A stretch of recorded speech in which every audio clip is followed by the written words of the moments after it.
Magaye Ndiaye, je suis le président de l'association.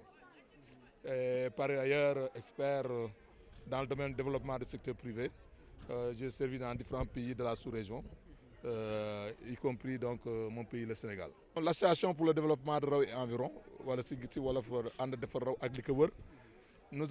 c'est parti d'un constat. Nous avons toutes sortes d'associations dans le coin, des ASC, des associations de femmes, bien entendu des associations politiques, des partis politiques, des associations culturelles. Mais ce qui manquait, c'est d'avoir une organisation fêtière qui fédère toutes les énergies et qui a son credo le développement. Alors, nous avons réfléchi pendant des mois.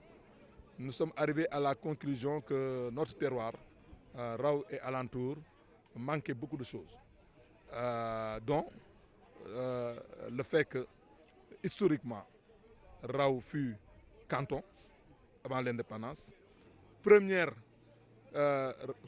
chef-lieu d'arrondissement parmi les chefs-lieux d'arrondissement à l'indépendance en 1960. Ensuite, jusqu'à maintenant, malgré toutes les réformes administratives, j'allais dire, qui touchent la décentralisation, la territorialisation, Raw reste toujours chef-lieu d'arrondissement qui n'est pas érigé en commune. Ça nous a frustré, nous, les populations de Raw. Et malgré des efforts qui sont déroulés dans le passé, qui ont été initiés par des doyens comme le doyen Doudjagne, qui fut directeur de l'urbanisme, d'autres encore, des doyens comme El Hadj Sayer Gueye à l'époque, dans les années 70-80, ils ont tous essayé, ils n'ont pas parvenu à obtenir des autorités pour mille et une raisons que Raw soit érigé au même titre que les autres chefs-lieux d'arrondissement en commune. Ça a frustré les populations. Dans le passé, il y a eu des manifestations sur la route nationale avec des bandes rouges, des arrêtés de la circulation. Nous sommes venus et nous avons dit, bon, il faut changer de méthode. Nous tous, nous sommes des experts, il y en a beaucoup. Dans l'association, il y a des professeurs d'université. Il y a des experts comme moi je suis expert en développement industriel. Il y a également des médecins, il y a de tout quoi. Mais pourquoi ne pas fédérer nos compétences, nos énergies, réfléchir sur le devenir de notre zone. Et après réflexion, nous sommes arrivés à la conclusion que véritablement, nous ne pourrons pas développer Raw et alentour si la zone n'est pas érigée en commune. Pourquoi? Parce qu'aujourd'hui, l'expérience a montré que sans trop tirer, mais il faut reconnaître quand même Raw est le parent pauvre de la communalisation telle que se pratique actuellement. Raw compte 30 000 habitants, 26 chefs de village. La zone de canton compte 42 000 habitants. Je parle des statistiques de 2015. Donc vous prenez 42 000 habitants, vous enlevez 30 000, il reste 12 000. 12 000 c'est la zone de Toubé et de Ndjaoudine qui le partage. La zone du Djeri qui est Raw, et vous voyez, Raw a toute une histoire, ne peut pas être érigé en commune. Alors que c'est une expression, c'est un vœu des populations. Et nous avons pensé qu'à travers une réflexion documentée, nous, s'asseyant avec les autorités, on pourrait arriver à nous comprendre et à faire l'effort, parce que d'autant plus que vous n'êtes pas sans savoir qu'à Dakar, par exemple, il y a un nouveau département qui a été créé, le département de Keur Massar. Il y a beaucoup de coins, on commence à, les gens, l'État a pris compte pour les faire des communes. On a dit pourquoi pas nous? D'autant plus que toute l'histoire le justifie. Voilà le soubassement, le premier point. Mais on ne s'arrête pas là. Nous avons dit également que si Raw est érigé en commune, ça nous permettrait de régler beaucoup de problèmes. D'autant plus que la coopération de décentralisation, nous y croyons. Et nous en avons ici. Si vous regardez autour de vous les productions là qui se passent, vous avez entendu comment ça s'appelle, la ferme de Galach. C'est connu dans le monde qui fabrique des produits bio. Il y a une autre ferme qui est ici, là, Ranch Mandela, Mandela Ranch. Il y a Ranch Gougnan. Il y a des producteurs de moutons de race. Ça foisonne d'idées et d'activités de production. Alors, nous avons dit, donc, nous n'allons pas nous limiter simplement à demander à ce que Raw soit érigé en commune. Il faut aller plus loin. Nous avons pensé également d'autres secteurs d'activité tels que la promotion et le développement de l'emploi des jeunes.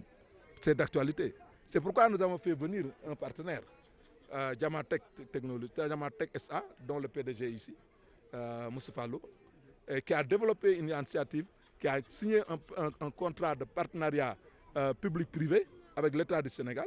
Et aujourd'hui, depuis 3 ans, il a conduit un projet de formation, d'incubation et d'insertion de 1000 jeunes qui concerne les communes de Meouane, Taïba Ndiaye, Taïba Mbaye, Darou Khoudoss et Mboro. C'est du concret. Voilà. Pourquoi? Parce qu'il faut trouver une solution à l'emploi des jeunes. Et tout le monde sait que cette zone, c'est une zone à vocation agricole. Si vous sortez ici, juste après face, il y a l'agropole.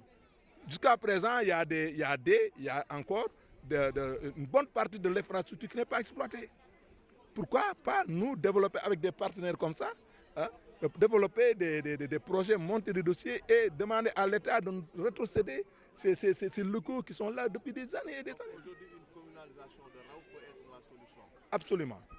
Pourquoi la solution? Parce que ça nous donne une plus grande liberté, une plus grande possibilité d'initiative avec nos partenaires. Parce que nous, ce qu'on nous disait, nous avons nos partenaires. Nos partenaires sont prêts à nous accompagner. Mais dans le cadre de la configuration aussi du territoire communal, nous sommes défavorisés. C'est la vérité. waaw suñu daje bi li ko waral wax tënk naa ko léegi si wolof gis nga boo xoolee fële si kanam na le moo doon pays di siège góor gi Maguette Niang chef de canton bu Raw avant l'indépendance mu nga ne le mooy kër gële Raw nekk chef lieu de canton à l'époque jamono di dem ba ñu am indépendance en 1960 Raw bokk si dëkk yi njëkk érigé en arrondissement jamono di dem ba ñu indi la mise en ba ñu indi taxawal ay communautés rurales jamono di dem ba avec suñu président actuel Macky Sall ñu wax la communalisation intégrale yooyu yëpp Raw mën ci gis boppam lu tax Raw nekk chef-lieu d'arrondissement mu nekk l'un des rares boo jëlee chef-lieu d'arrondissement yi nekk Sénégal ba Sénégal daj moo bokk si ñi nga xam ni waroon nañ leen mën def commune ndax chef-lieu d'arrondissement lañu mu nekk une autorisation mu nekk des pouvoirs déconcentrés bu reposer si askan bi ànd ak le pouvoir administratif parce que boo demee si arrondissement yëpp fu ñu def commune def fa kii nu mu tudd sous-préfecture wala arrondissement ñu lëkkaloo di liggéey loolu moo fi ñàkk comme moo fi ñàkk nag jéem nañu fu nekk li ko sama doomu ndey Abdou Khoussa di wax mu chef de village Raw taal bi uppoon nañ ko fenn fu uppoon nañu ko fu nekk boor bu nekk manul jàpp ñu jëm beneen solution bi mooy lan boole doomu tund wi yëpp amul parti politique ñun politique ñu ñun développement la ñu xam nous sommes des acteurs du développement dàquñu politique yi de mais dañ leen jéem ngeen ba tële waaye may leen doomu réew mi doomu tund wi ak seen i xam-xam ak seen i moyens ñun ñëpp ñu dajaloo amul imam amul chef de village amul association jigéen képp koo xam ne daal force vive nga ñu joxante suñu loxo ñu taxawal mbootaay gi waxtaan ak autorités yi pour ñu jàppale ñu pour que Raw ñu def ko commune ndax buñ ko defee commune daañu mën régler Raw pour mu nekk centre de santé secondaire daañu mën jàpp Raw mu am brigade de gendarmerie boo génnee fii am na ay mbedd piste yu bëri mi ngi fi yoo jëm jëm si ay zone de production mais dañuy produire ba pare dañu am problème pour génn indi production bi fii ñu jaay ko gis ngeen li ñu fiy transformé yooyu nag pour nga am ko boo nekkee commune tu as ton budget da nga am sa budget da nga am plus d'autonomie pour dem bitim réew am fa ay partenaires ak fii Sénégal nga am partenaire ngeen joxante loxo pour trouver solution sa liggéeyu xale yi. mairie moom dañ ko bëgg a nekk. mais mairie commune dañ ko bëgg a nekk parce que buñ ko nekkee si la ñuy gën am possibilité dérouler comme ni koy tubaab di waxee dérouler avec nos partenaires dérouler avec les populations nga xam ne ñoom dañ ko gëm am na ku daan wax démb si benn émission si benn rajo barke démb suñu équipe demoon fa mu ni moom li xam na ni Raw chef gaaru raw ñoo ko def ñoo ko créé en 1885 mu ni boo jógee Ndar ba ngay dem Dakar nga jógee Dakar ba ngay dem Bamako raw rek moo fi nekk gaar te nekkul commune am na kenn ku seen naataango yi ko wax te muy dëgg bu wër peeng on est frustré dañu frustré lu tax mën ñu def commune fu ñu ko tegal su dee compétence am na fi bu dee ay ressources am na fi bu ñu fàtte ni ay SCL yi fii si zone bii la ñu nekk une partie bokk Vallée Ndiala xaara ngi fi